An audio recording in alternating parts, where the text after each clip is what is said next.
دوای پارشێ و بانگی بەیانی بەڕێکەوتین بۆ چەقی بازاڕی سلێمانی. بەردەم مزگەوتی گەورەی شارەکە ساڵەهایە بووە بە شوێنی کۆبوونەوەی ئەو هاوڵاتیانەی پیشەیان کرێکاریە. لێرە هەمووان چاویان لەوەی خاوەنکارێک بێت و بیان بات بۆ سەرکار. کەمبوونەوەی هەلیکار دۆخی ژیانیانی زەحمەتتر کردووە. ئەوە چەند ساڵە لە ڕەمەزانانە ئیشم نەکردووە، ئێستا لەم مانگی ڕەمەزانەیە لە ناچاریە شانە ماوەتە بەرە گەرێوارە ڕۆمەوە چەند ڕۆژە وەعدە ماوە بە ئیش زمانە دەشکێ. ئەوە حاڵەکەی کرێکارە گەرەی بینی کرێکە ئیش هەر نییە. ئەگەر ئێستا لەم کاتی بەهارەیە ئەگەر ئاخر دەرەجێتی خەڵک باخ پاکاتەوەین پاکاتەوە کرێکارەکانە گەبی بینە هەمووی خواخوای ڕۆژە ئیشێتی. زۆربەیان دەڵێن سەرباری ئەوەی دەستی کار زۆرە لە هەرێم و هەلی کار کەمە، بەڵام کرێکاری بیانی بۆ بە خەمێکی دیکەیان و باز لەوە دەکەن بیانیەکان بە نرخێکی کەمتر کار دەکەن و بە ئەستەم کار دەستی کرێکاری خۆماڵی دەکەوێت.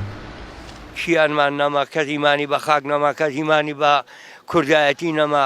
ئێستا بۆ من تەمەنا بە کابرایەکی عەرەب بکەم و بێ حوکمڕانی بکە. ئەمان وایان لێ کردم. تا ناوڕاستی ڕۆژ لە شوێنی کرێکاران ماینەوە و زۆرینەیان بەوەی دەستنەخستنی کارەوە بە ناچاری گەڕانەوە ماڵەکانیان. سەندیکای کرێکارانی کوردستان دەڵێن خەیرانی دارایی کاریگەری ڕاستەوخۆی لەسەر ژیانی کرێکاران دروست کردووە و سەرباری بڕیاری ئەنجومەنی وەزیران بۆ گرنگیدان بەدەستی کاری ناوخۆیی لە کارگە و کۆمپانیەکان بە ڕێژەی 175، بەڵام کار بۆ ڕێنمایە ناکرێت. کارگەکان بە هۆکاری خەیرانی دارایی بەشێکی زۆریان دایانخستووە، بەشێکی زۆریان ڕاوەستاون لە ئیش، ڕسومات، ئیجراعاتی کارەبا، زەریبە، هەموو ئەو ڕسوماتانەی حکومەت خستوێتە سەر کارگەکان وای کردووە کە بەشیچان لە کارگەکان دابخرێن و بەشیچان لە کارگەکان ڕێژەی کرێکارەکان کەمکەنەوە، بەشیچان لە کارگەکان و شوێنکارەکان هانابەرن بۆ کرێکاری بیانی و بەنیوە قیمەت کار بە کرێکار بکەن.